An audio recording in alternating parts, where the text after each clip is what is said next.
سيدنا ونبينا محمد رسول الله. الله أكبر الله أكبر الله أكبر، لا إله إلا الله، الله أكبر الله أكبر ولله الحمد. أيها الأحبة، في هذا اليوم من سنة نبينا صلى الله عليه وسلم فعلينا نذبح أضحيتنا وأن نهدي بها وأن نتصدق على الفقراء وعلى الجيران وعلى الأهل وعلى الأقارب. ولا تنسوا في هذا اليوم أن النبي صلى الله عليه وسلم يقول: ما عمل آدمي عملا أحب إلى الله من إهراق الدم، وإنها لتأتي يوم القيامة بأشعارها وأظلافها وقرونها، وإنها لتقع من الأرض بمكان، وإن الدم ليقع من الله بمكان، فطيبوا بها نفسا. هذه سنة نبيكم، وأبشركم أن من لم يقدر على ذبح الأضحية فإن النبي صلى الله عليه وسلم قد ذبح عنه، كما جاء عن جابر بن عبد الله أنه قال: كنا نصلي مع النبي صلى الله عليه وسلم صلاة العيد، ثم ينزل من على المنبر فيذبح أضحيته، فأتي بكبش فذبحه وقال: هذا عني وعمن لم يضحي من أمتي.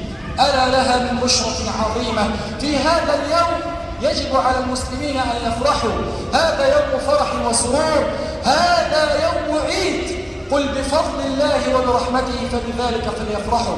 هذا هو يوم التصافح، هذا هو يوم التسامح، هذا هو يوم التغافر، هذا هو يوم التزاور. زوروا أقاربكم، صلوا أرحامكم في هذا اليوم. ولا أنسى في آخر هذه الخطبة أن أقدم تحية لشهدائنا الأبرار الذين قدموا أرواحهم وأنفسهم وأغلى ما يملكون في سبيل الله وإعلاء كلمة الله وتضحية من أجل أوطانهم. نسأل الله سبحانه وتعالى أن يجعل هذا العيد فوزا برضاه. اللهم اجعل هذا العيد فوزا برضاه، اللهم اجعل هذا العيد فوزا برضاه وتقربا منك يا رب العالمين. اللهم اجعله عيد عز ونصر وتمكين للإسلام والمسلمين في مشارق الأرض ومغاربها. اللهم اجعل جمعنا هذا جمعا مرحوما، اللهم اجعل جمعنا هذا جمعا مرحوما وتفرقنا من بعده تفرقا معصوما، ولا تجعل فينا ولا منا ولا بيننا شقيا ولا محروما.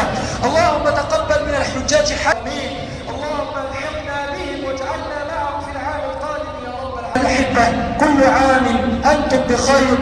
نسأل الله سبحانه وتعالى أن يجعله عيدا على المسلمين في مشارق الأرض ومغاربها. وصل اللهم وسلم وبارك على سيدنا محمد وعلى آله وصحبه وسلم، وآخر دعوانا